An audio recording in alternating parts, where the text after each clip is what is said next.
Happy birthday, America.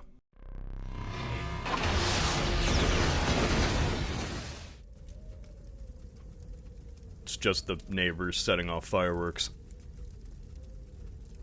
Day After Tomorrow, 2012, Moonfall, Godzilla, some of my favorite movies of all time. All of them are pretty trash. There's something pulling us apart. If you didn't know by now, I enjoy Roland Emmerich disaster movies. Kinda like you enjoy a double cheeseburger from McDonald's. Is it made out of quality beef? Cooked to medium rare? Never in your wildest dreams. But it is still technically a burger, a McDonald's double cheeseburger, and sometimes you just crave a double cheese. Not because it tastes like a quality burger or anything, but because it tastes like a double cheese. MSG infused and all. Now I think about it, maybe this isn't the best analogy. Double cheeseburgers are consistently mediocre across the world. Go anywhere, and you'll probably get similar quality. Not with Emmerich movies though. Sometimes they're just plain bad. Okay, most of the time. The reason I enjoy them kinda differs from film to film. Like, I like Moonfall in a much more ironic way than I like Day After Tomorrow, or hell, 2012. But of all the Roland Emmerich movies, there's one I love above the rest. The original that started it all, Independence Day. Welcome to Earth. Independence Day is by far Roland Emmerich's most popular film. He may have had others before, and others after, but nothing connected with the general audience more than this titan of cliches and peak 90s stupidity. When I say titan, I mean it. This was the fourth highest grossing movie of the entire 1990s. Among films like Titanic, Lion King, and Jurassic Park was this. All of these movies went on to define film history, where they're still talked about to this day. And then there's Independence Day, once the second highest grossing film of all time. But now, in 2024, it's barely mentioned, only to be remembered by those who were dumb kids in the early 2000s. Dumb kids who thought that this movie was the greatest thing ever. And if you know this channel, you know that dumb kid was me. I loved Independence Day. Time's up. When I was 8, this was the movie. It had everything. Aliens. Explosions. That was it. It was what got me into disaster films. Cursed me with a soft spot for all Roland Emmerich cheesiness. When people talk about kids liking dumb things and not seeing the flaws, Independence Day pops into my head. I didn't know this was considered a trash film, peak Hollywood garbage. I thought the alien ships were cool, and the president was badass. I still think the president is badass. Let's snook the bastards. In fact, I still think a lot about this film is great. There's a lot wrong with it for sure, but I still like it, you know? I don't know if it's because of nostalgia or not. Not just nostalgia because I was a little goober who had an undeveloped frontal lobe, but nostalgia for this type of film in general. Hollywood trash, but like 90s Hollywood trash.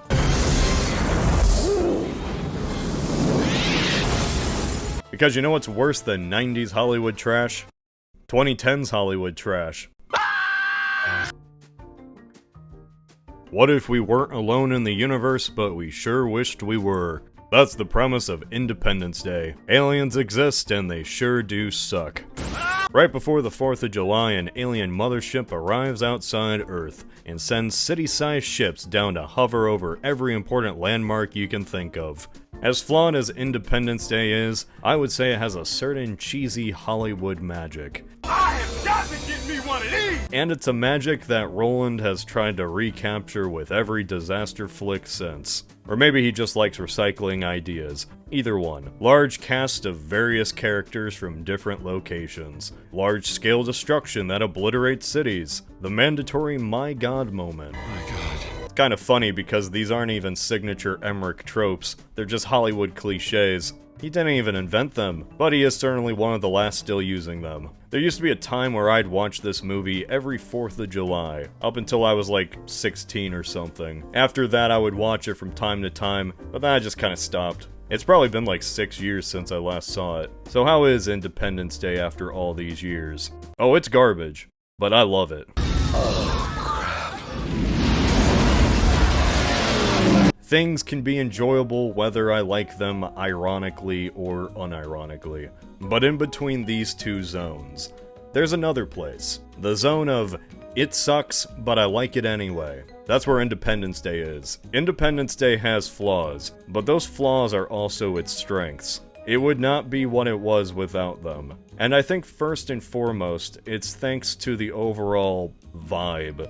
Independence Day has been described as a 1950s movie masked in 1990s Hollywood, and I don't think I can agree with that. Ever watch an old 1950s alien movie? It's 90% guys talking in rooms, then a bad costume shows up. The only way this is really similar is that aliens invade. And also, it's kind of bad. Well, I got it right here, yeah! Not everything has to be an homage or a reference, even if the movie tries. It can just be dated, even at the time of release. Cheese can be good. Just like a pizza, it's a layer in itself. And Independence Day is that big triple cheese from Pizza Hut. I'm using a lot of food analogies. Don't write while hungry. A big part of this movie's aura is just how sincere it tries to be. Every shot is a momentous occasion, the biggest thing that's ever happened. And it's all absolutely carried by that bombastic music score.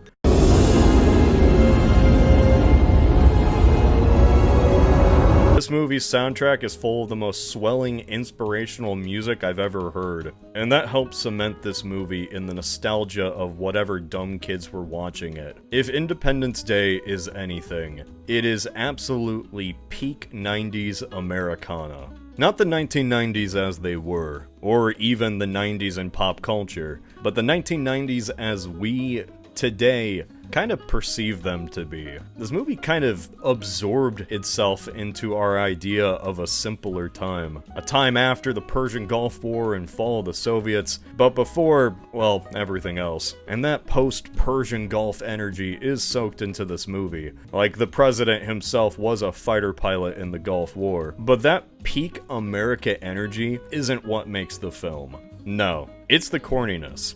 I better call my housekeeper. I gotta call my lawyer. Forget my lawyer. The dumb bombastic energy that made Ebert and Siskel hate this movie has over the years shaped its lasting legacy. Independence Day has kind of morphed into something the filmmakers never intended. A time capsule that many just feel existed. Like an emotion. What I'm getting at here is that with enough time, stupid and cheesy can become simple and charming. Night 3, pull up! Rules have showing complete failure in the steps! Pull up!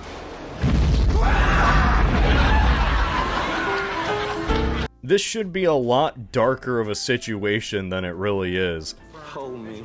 Like humanity is about to be wiped off the map, but at the same time, the overall tone is schlocky. Pure, uplifting, and positive schlock. Like, hell yeah, we'll beat back the aliens, and that's its greatest trait. Realistically, the aftermath of this attack would be horrific. Entire nations wiped out. The United States would probably collapse. Canonically, 3 billion people were killed, more than half of humanity. But at the end of the day, that doesn't matter, because this kid got his fireworks on the 4th of July. Didn't I promise you fireworks?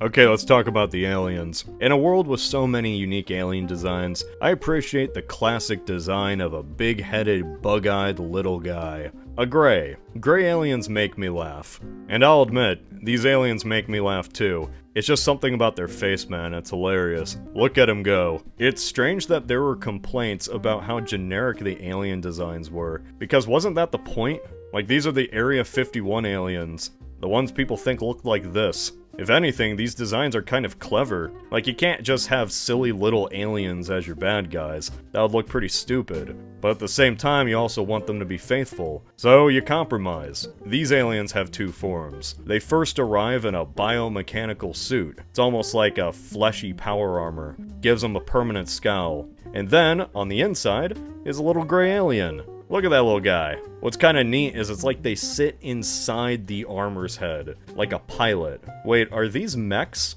Is this like Gundam or Ratatouille? The squid tentacles also go a long way to make them seem gross and violent. Just tentacles going all over the place, choking Brett Spiner out. Now I think about it, every alien is a practical effect. A puppet. Except for, you know, the crowd shots. That's probably why I laugh at them so often. puppets just make me laugh. Revisiting this though, there were a lot more practical effects than I remembered. This kind of has the reputation of being one of those big CGI fest movies, but it's not really. Most of the effects, even the ones you think are CGI, including the explosions and the city destruction, were all done for real. Well, not for real, they didn't blow up LA, but they did blow up miniatures. It's kind of getting to a point where if a movie uses miniatures, it's classic Hollywood. I love a film where everyone and everything is stupid. Even the opening is stupid. Look at how the font comes in. They thought this was the coolest shit ever. The marketing was even kind of stupid. ID4? Like, I get what it means, it's Independence Day 4th of July, but like, it could also mean Independence Day 4. And this is the first movie. That lack of thought just for something sort of cool is what this film is all about. Starting off, let's break down the arrival of the aliens. So, in the very first scene, the mothership passes by the moon. The first reports of the ship are from instruments like radar or heat maps. Alarms going off from instruments meant to receive distant communication. Stuff like that. But this ship flies right over the site of Apollo 11. A site that is directly visible from Earth. Now, the mothership is about 600 kilometers long, or 372 miles. Even at its furthest distance in the movie, you probably could have still seen it from space with your naked eye. Even better with a normal telescope from Walmart. Yet for the whole first 10 minutes of this movie, NASA's best and brightest are slowly uncovering what this object could even be. All these alarms and minute-by-minute updates as they try to figure out if this is a natural object. Just look up at the sky, you idiots. The wiki says that nobody could see the mothership because it was hiding behind the moon. But like, this scene right here has it directly outside the Earth. Why are you lying, ID4 Wiki? Now, I get what they're doing, like, it's for suspense and build-up, of course, but it is still very amusing when you think about it for like 5 seconds and realize that the arrival of these giant spaceships just catch everyone off guard one by one. I love it. It takes Will Smith, a pilot in this movie, like 4 minutes to finally spot the city-sized pancake floating right outside his house. You know, a job that requires perfect eyesight and spatial awareness, and he doesn't even notice until he looks to the left, and looks to the right, and finally, dramatically, looks forward. This whole film has logic thrown out the window simply for cinematic moments, and I appreciate that. Like when everyone looks at the spaceship in disbelief. Starts normal enough, right? People stop what they're doing to look, some slam on their brakes, get into fender benders, and then this one cop just straight up gets out of his car in the middle of the road. Like he bolts out of a still moving vehicle for some reason. In the middle of an intersection too. And he causes this massive pileup. Why'd you do that, dumbass? When the spaceship arrives, it somehow catches this military aircraft off guard too. Like somehow this giant ball of fire sneaks up through the fog. And this plane got on the phone with the president earlier for really no reason. Like, the only thing they're reporting is that they can't see through the fog. But of course, we know the only reason they're on the phone is so the president can hear them explode 5 seconds later. Everyone's just kind of stupid in this movie, except for one guy. Nobody at NASA or the military could have pieced together what the aliens were actually doing, except for Jeff Goldblum. Jeff Goldblum, or David. David! Why'd I just send my mother to a David! Pieces everything together, including giving the aliens a cold. How do you defeat aliens with impenetrable shields? Just hack them, of course. Dox them on the internet. With the power of Windows 95, anything is possible. Oh wait, that joke doesn't even work. He uses an Apple. You're a phony! Yeah, David hacks the aliens with a 90s MacBook. I'm a pig, you're a nerd, I'm slick, you're cheesy. Beating you is Apple too easy.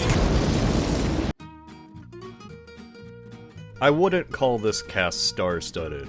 You know, for the time. Will Smith and Jeff Goldblum are big today, but in 1996? Will Smith's only other movie before then was Bad Boys, and while that was a hit, he was still mainly known for, you know, Fresh Prince. Jeff Goldblum had been in Jurassic Park and The Fly, but he wasn't the biggest A-lister. And then we have the rest of the cast, who were just character actors, B to C-listers who could play a distinct role. And that was the strategy of Emmerich and Devlin. Memorable, but more importantly, cheap actors. Like Lone Star from Spaceballs, Cousin Eddie, Vivica Fox, Data. Every character here has traits that are conveyed in, like, the most blatant way possible. What are you doing? There's a reason we have bins labeled recycle. We don't have time for subtlety. Will Smith wants to be an astronaut, so his locker is filled with a bunch of space pictures. Jeff Goldblum wants to save the Earth, so he's always trying to recycle. Each get their little payoff by the end, and learn that nothing is better than smoking. Smoke. Vivica Fox is here. Really, her most notable moment is escaping with the dog. Oh yes, how could I forget about David Levinson?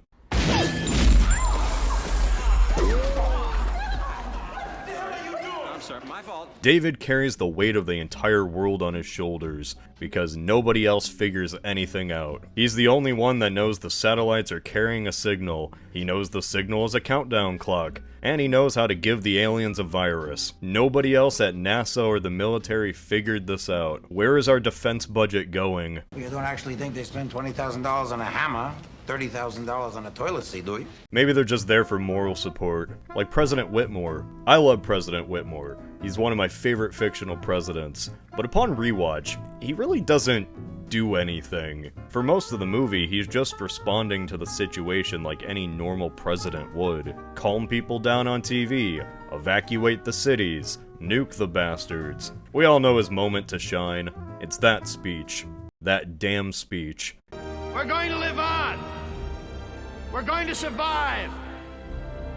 Today, we celebrate our Independence Day. Can't help but make you smile and go, USA, USA. Let's go get Saddam. I mean the aliens. All the characters in this movie exist just to have one defining moment in the plot. And nowhere is that more true than with Randy Quaid. They've been studying us for years, finding out our weaknesses. We've got to stop them. They're going to kill us all. A drunk pilot who was abducted by aliens in the past and turned to alcohol to cope, becoming the joke of the town. I think the movie brings up anal probing twice. The aliens abused him sexually. In my personal opinion, I think Randy Quaid wasn't even acting. I think he was just drunk on set and they rolled with it. But hey, he gets his famous payoff. When all is lost, when nobody else has remaining missiles, and the aliens are about to blow up Area 51, he sacrifices himself in one of the best ways to ever go out. Hello, boys! I'm back! If I die, it's gonna be by flying an F-16 into the center of a UFO. Who am I kidding? We all know I'm gonna die falling down the stairs or something. Independence Day went on to make $1 gazillion and take the world by storm. It was the definition of a dumb popcorn flick that probably lowered the collective IQ of the film industry as a whole, with studios now knowing that this was the stuff people were into. But hey, I still like it. Not everything has to be well crafted to be enjoyable. What was once seen as the death of cinema to critics alike just becomes dumb nostalgia for kids who didn't know any better. Emmerich and Devlin would ride this wave for 2 more years, until crashing and dying on the banks of Godzilla 1998. While Emmerich would go on to make more movies of questionable quality, Independence Day remained forever in 1996, untouched by modern Hollywood. You know, until they made a fucking horrendous sequel. Independence Day Resurgence is a 2016 sequel that everyone forgets even existed, except for me. Okay, maybe you remembered it existed. You don't need to tell me. All I know is that from what I can see, everyone forgot about it. Like, nobody ever brings it up. I don't think many talked about it when it came out. It just released, bombed at the box office, and was promptly swept under the rug. Lost to the sands of time. It didn't even get an ironic Moonfall treatment. But was it deserved? Was this movie actually a lost gem that was unfairly forgotten? Have we for all these years been missing out on a fantastic successor to a 90s blockbuster? Nah man, this movie sucks.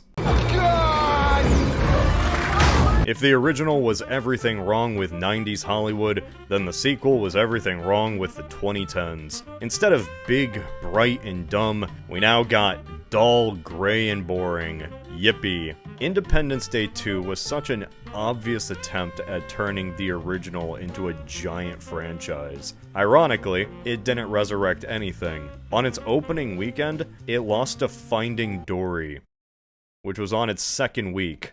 Ouch. Turns out some things can't be replicated. Whatever magic boosted the original to the top was gone. Audiences in 2016 weren't into something like Independence Day. They were into more sophisticated films, like Captain America Civil War, Suicide Squad, Deadpool, and Batman v Superman: Dawn of Justice.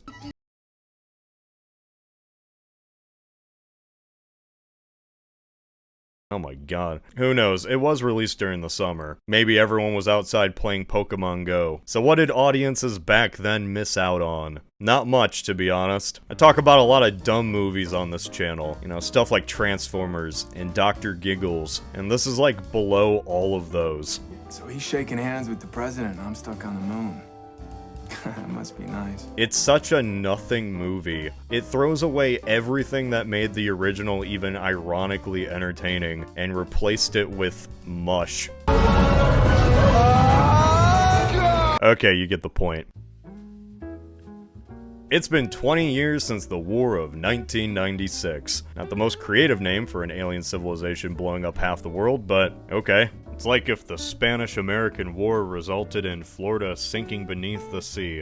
What a catastrophic event to move past. Billions dead, cities destroyed, the way of life for people entirely gone, with modern infrastructure obliterated and the global economy in shambles. Imagine what life would be like after such a disaster. Might lead to some interesting story ideas. So what does the sequel do? It does nothing. Yeah, all the cities are rebuilt. In fact, things are better than ever. We're in the future, baby. Thanks to reverse engineering alien technology, humanity has progressed a century into the future in the span of 20 years. There's a colony on the moon. Everything is chrome, and helicopters look exactly the same, except they float. With the world coming together in peace and love, anything is possible. America finally works together with all the nations of the globe, especially China. Alright, so what's the problem here? Do I just hate world peace?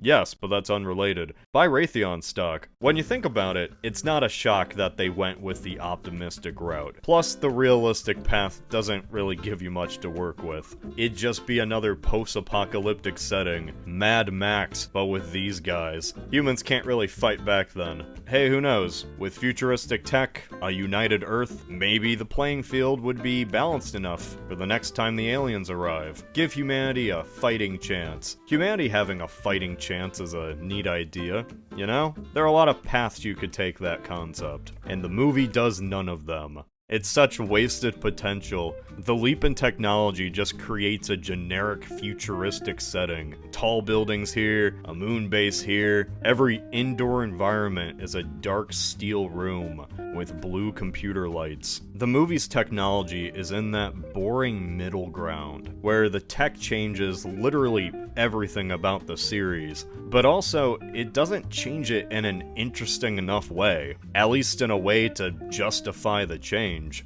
Why get rid of humans fighting aliens with modern technology? That was pretty cool. The only change they even made was giving the planes plasma lasers. I got you now. I got you. Oh! They don't even get shields. How the hell did humans adopt everything from the aliens, but not their shields?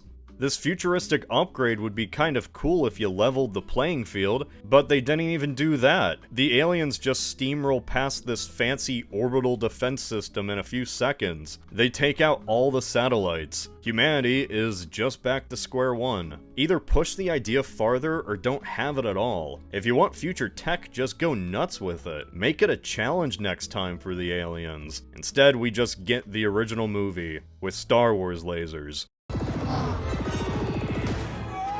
Crazy how all this rebuilding happened in only 20 years. It takes longer for a subdivision to get completed. Not only that, somehow they rebuilt every landmark to a T. Man, London looks exactly the same. Maybe we can just hand wave this away as the power of working together. There's no remnants of the previous destruction. It feels like everything just got instantly fixed. The biggest disaster in human history swept under the rug, like this movie. If you couldn't tell, I'm not the biggest fan of this tech leap. But it's not because things are rebuilt too fast, or because they don't do the idea in an interesting way. No, I mainly hate it because it changes the damn aesthetic. This doesn't even look like it's from the same series anymore. The original bounced between so many distinct locations. But you know what the second has? Dark room. Dark room with computers. Another dark room. Salt flat. Where are my regular rooms, Emmerich? What'd you do with them? Even Area 51, which was white and clean and sterile, became another dark room. This whole movie feels like one long scene in the same location, despite the fact some scenes aren't even on Earth. How is that possible? It all blends together in a mush of gray, blue, and teal green. The main reason the tech leap sucks is because now this whole series is just Star Wars, but worse. You ready for a close encounter, bitch? Everything looks so muted. But there's always one solution to fix bad color grading. Just add more stuff. More stuff means better movie. When people say they hate CGI, what they really mean is stuff like this. The original feels quaint by comparison. Most of that was practical. Stationary camera movements restricted to hide the effect. Quick, impactful cuts. It kept the action grounded. The puppets and miniatures helped add to that visual language of this schlocky B-movie, even if unintentionally. But now in 2016, they can do whatever they want. Throw everything at the wall, make it look like a video game. The camera flies freely, bound by nothing. The aliens aren't even puppets anymore. They're like twice the size they used to be. The charm is simply gone. This doesn't even feel like an Independence Day sequel. Not just because of everything I listed before, but because it commits the worst crime of all. It's so damn boring. I can forgive bad effects. I can forgive terrible acting. Hell, I can even forgive an abysmal script. But the one thing I can never forgive is a boring movie. And that's what this is, a bore. Which is strange because plot-wise, it really isn't that much different than the original. Alien ship arrives, destruction, aerial battle to fight back, the gang figures out how to bring the aliens down, and they trick the aliens to save the day. Why does the original work while this one doesn't? Is it 90s nostalgia? Yeah, probably. But there's something deeper. First off, the destruction. It sucks. Remember those iconic scenes from the first movie? Remember destruction from any Roland Emmerich movie? That's not really here. In this 120-minute long science fiction disaster film, there is like 4 minutes of something destruction related. That's being generous too. This isn't even entertaining destruction, unless you like seeing monuments slowly float into the air. The mothership has its own gravity, so while it's landing, it carries everything with it. It's like a bigger version of that scene from Transformers 4. Somehow with even less tension, because our gang is in an indestructible hovercraft. All of the marketing, everything surrounding this film, revolved around this scene. A scene that is less suspenseful and ironically less impactful than one done in 1996. I'm gonna have to admit it, as funny as Moonfall was, Emmerich lost the sauce. At least after 2012. I don't know if he can make interesting destruction anymore. It's now like things exploding is just an obligation without thought. That original city explosion was full of so many little moments of action. Tiny vignettes. People flying around, buildings exploding, Harvey Fierstein saying the funny line, the dog, Day After Tomorrow had the build-up with all the rain, and showed the way from so many different perspectives. 2012 was just a wacky cartoon. Destruction scenes need more than just destruction for them to work. They need build-up, payoff, aftermath. Characters we know being in danger, even if we know they'll get out okay. This movie has none of that. No build-up. It just happens. We see this Chinese city get picked up, and that's it. Our main characters aren't even on Earth while it happens. They fly down to see the debris falling to Earth. Monuments float and fall down. That's it. I like to get the landmarks. It's destruction at its most literal, like if the slasher just shot the victim with a pistol without any tension or moment to process. I mean, good job. You technically did what you were supposed to do. I should probably bring up the biggest issue with the entire movie, the pacing. It is crazy how much time they discuss things that never matter and rush through important moments that should. Despite having a ship land on Earth that is 3,000 miles long, and the characters saying how this situation feels more dire than the last time, it just doesn't feel that way. It feels like an episode of a show, like this is just another occurrence. The first movie trimmed all the fat. It began with the arrival of the alien ship, something that doesn't happen for a full 30 minutes in the second one. A fifth of the sequel is spent introducing that there was a time skip, and our protagonist is now Liam Hemsworth. They called the first movie a 1950s B-movie, but if anything it's the second, because just like those alien flicks of old, this is just people sitting around in dim gray rooms, talking. The original had a lot of conversations too, but because the situation was desperate, they kept moving from place to place. Here it's just one gray room to another. The only time they break it up is to show Jeff Goldblum's dad taking a road trip with a bunch of kids. This is an entire subplot in the movie. Who's in charge here? No one. Our driver left us to take a ride in Minnesota. Just like that, he just left?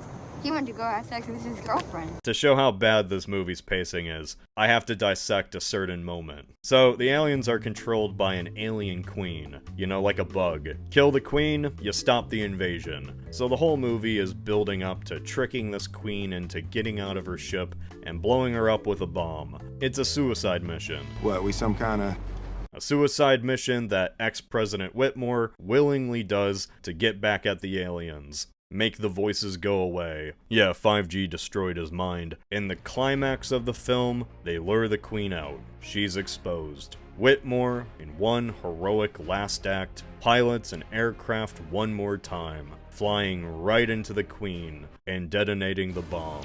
He sacrifices himself and saves humanity. That's right, arguably the most iconic character of the last movie sacrifices himself to save humanity. The queen is dead, the alien ship leaves, and the movie ends. It ends on a bittersweet note. President Whitmore made the ultimate sacrifice, and everyone recognizes his heroism. Yeah, that's not what happens. Whitmore blows himself up, and he does die, but the queen has a shield, so she just doesn't.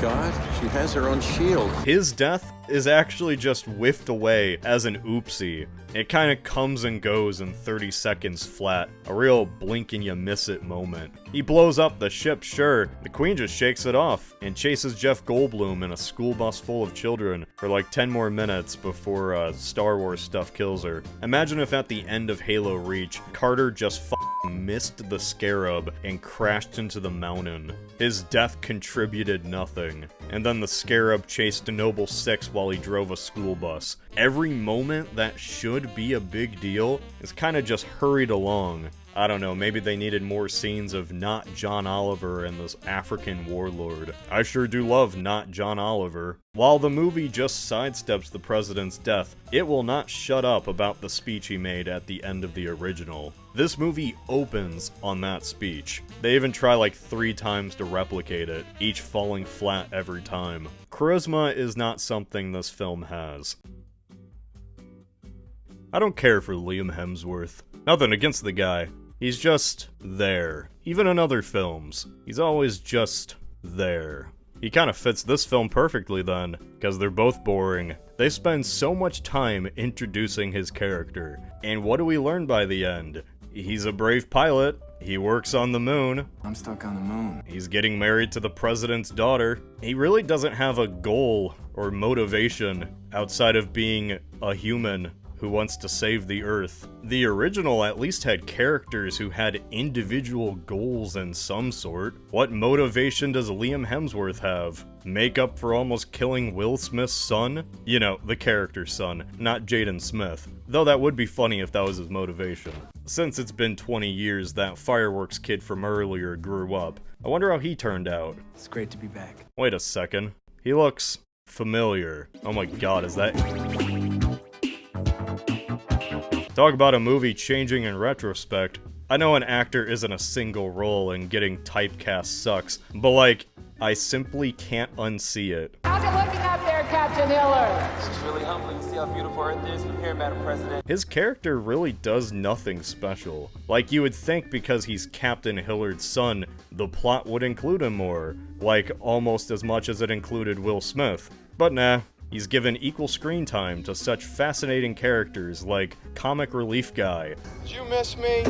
And obligatory Chinese actress. It's like they only included him because, well, they needed something to tie back to Will Smith. Couldn't get Will Smith himself. He's too expensive now. And filming Suicide Squad. So they just killed his character off screen. Made him die in a training accident or something. I can't believe they goosed Will Smith. Hey, at least Vivica Fox returned. She found time in between those Sharknado movies. And Cool Cat. Apparently, over those 20 years, her character went from being a stripper to a doctor. Good for her. She's in this for like a minute. And then they kill her off.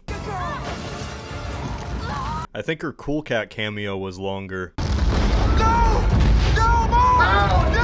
It's kind of mean-spirited when you think about it. This poor guy now has 2 dead parents, and it's all because their actors were too expensive for this cheap-ass movie. Roland Emmerich orphaned A-Train. Sorry, that's my last A-Train joke. I just can't help it. The ending really does feel like that fake movie Vought would make. While Will Smith was too good for this film and attached himself to another cinematic disaster. That's not true. That's a lie. You know who wasn't?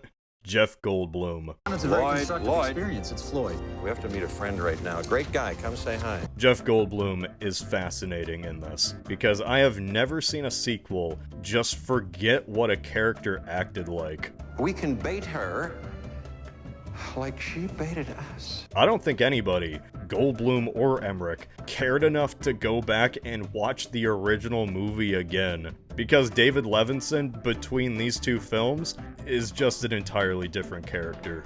Hey, fellas, howdy doody. Say, I'm looking for Dikembe Umbutu. So in the original, David Levinson is pretty reserved. You know, he's soft-spoken, nerdy, almost dour. Yeah, that's right. I'm telling you, we're wasting time. He's not going to listen to me. We should go. Why wouldn't he? Why wouldn't he listen? Because last time I saw him, we got into a fight. Like, his jokes are just him being overly serious in the situation. Oops. Oops. What does that mean? What do you mean? No, I got it. By the end of the movie, it's like he gained a little bit of confidence. In the sequel, he's now just Jeff Goldblum. Hide the real sphere inside the isolation chamber and pack this decoy transmitter, so to speak, onto a tug filled with cold fusion bombs. Funny internet man, Jeff Goldblum. Does Umbutu Jr. need a psychiatrist? Unresolved daddy issues? Watching these movies back to back shows how much he truly flanderized in real life, right before our eyes. You've seen a Marvel, you know what I'm talking about. I just think it's kind of hilarious that nobody gave enough of a shit to go back and think about David Levinson as a character. That's kind of what this whole movie is all about. Like, I didn't even notice this until my brother pointed out. They straight up just repeated the same clip twice.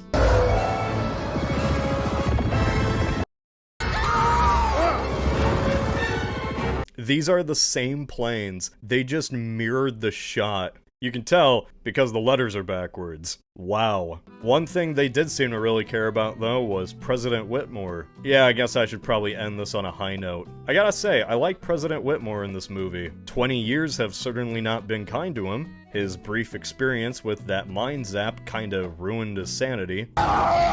He stumbles onto the stage like Joe Biden. He's absolutely the best part of this whole movie, taking down the alien queen for putting him through years of torment. Honestly, that's a fitting end.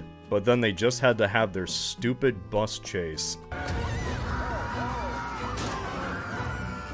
So even the best part of this movie gets ruined. Oh yeah, Brett Spiner's here too. And also the orb. Oh yes, the orb. So much time is dedicated to the stupid ball. No one has ever killed a harvester queen. They defend the ball, they kill the queen for the ball, all because this orb wants to form a resistance against the aliens, an intergalactic one, and it wants the humans to be at the head of it.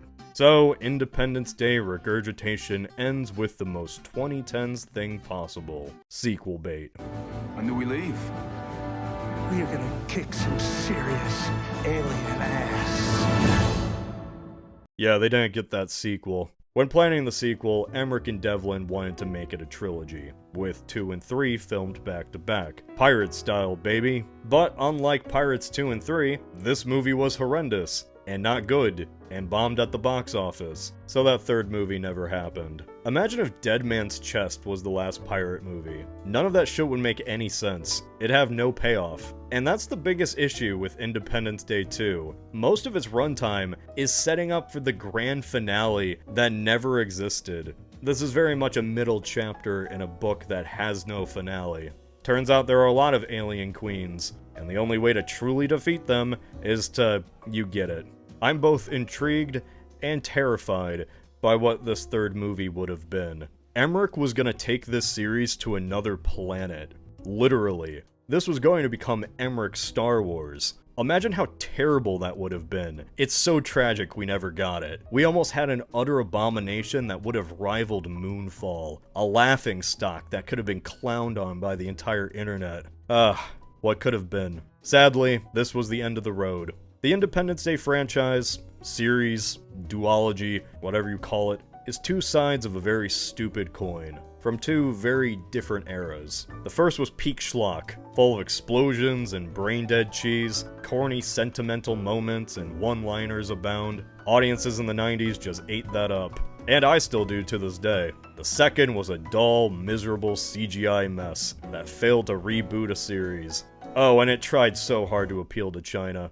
I probably should have mentioned that more, but it's so tired to talk about by now. Hollywood was really leaning in that direction before 2020, and Independence Day 2 remains a time capsule of that. It didn't even work. China didn't even save it. The movie tried though. Chinese brands, Chinese cities, this actress. It's happening. The chemical reaction, the pheromones, all the blood of my body. It really was the most 2010s movie of all time, for all the wrong reasons. Maybe Independence Day is that series that will continue to pop up every 20 years. Create a movie that combines every negative trait of Hollywood at the time. Maybe we'll get a Independence Day 3 in 2036, one that's filmed entirely for VR headsets, with a permanent Family Guy compilation attached to the screen, because viewer retention is dead. This is the only way for movies to grab the attention of the brain-dead youth. Call me Emmerich, I have some ideas.